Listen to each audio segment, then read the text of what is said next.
სერგეი ბაღაფშის თურქეთში ვიზიტი საქართველოს პარლამენტში განხილვის თემა გახდა. ვიცე-სპიკერმა პაატა დავითაიამ საქართველოს საგარეო საქმეთა სამინისტროს მკაცრი რეაგირება მოსთხოვა. ოპოზიციონერი დეპუტატი აცხადებს, რომ ბაღაფში თურქეთში არა სამკურნალოდ, არამედ ოფიციალური მოლაპარაკებებისთვის იყო ჩასული. საგარეო საქმეთა მინისტრის მოადგილის ნინო კალანძაძის განცხადებით, ოფიციალურმა ანკარამ დაადასტურა, რომ სეპარატისტების ლიდერს კერძო ვიზიტი ჰქონდა და თურქეთი მხარს უჭერს და აღიარებს საქართველოს ტერიტორიულ მთლიანობას. Қазақстан სეპარატისტული რეჟიმის წარმომადგენელი ერთ-ერთი კრიმინალი ბაღაფში ჩასული იყო თურქეთში და კეთდება განცხადებები თითქოს და თურქეთის მხარემ სამკურნალოდ მიიღო ის.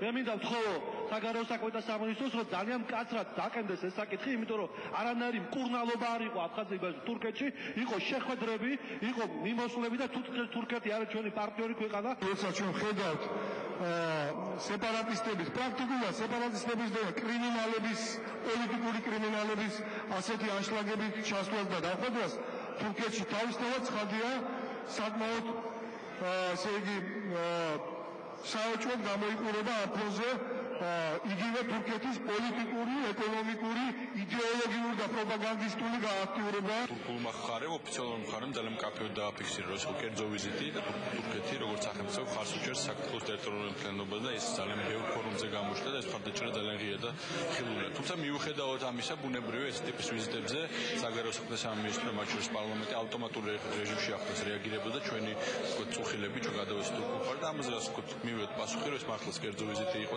თურქეთის შემთხვევაში თქვენ იცით, რომ ეს ვიზიტი მართლა შედგა, თუმცა ოფიციალური თურქეთი ცალსახად გვიცხადებს, რომ ამის უკან არ იდგა ოფიციალური ხასიათის თანამშრომლობა, მით უმეტეს ორგანიზება არ გაუწევია თურქეთის სახელმწიფოს ამ ვიზიტისა და ამავდროულად თურქეთის საგარეო საქმეთა სამინისტრომ ჩვენი თხოვნის საფუძველზე და ურთიერთმოლაპარაკების საფუძველზე მიიღო გამოაქვეყნა ოფიციალური განცხადება იმის თაობაზე, რომ თურქეთის სახელმწიფო არამხოლოდ არ აღიარებს ამ ტერიტორიებს და მიიჩნევს როგორც საქართველოს სუვერენულ ნაწილს, არამედ არასდროს არ იქნება მზად, რომ მის ეგრეთ წოდებულ მარიონეტულ რეჟიმებთან ითანამშრომლოს რაიმე ფორმით.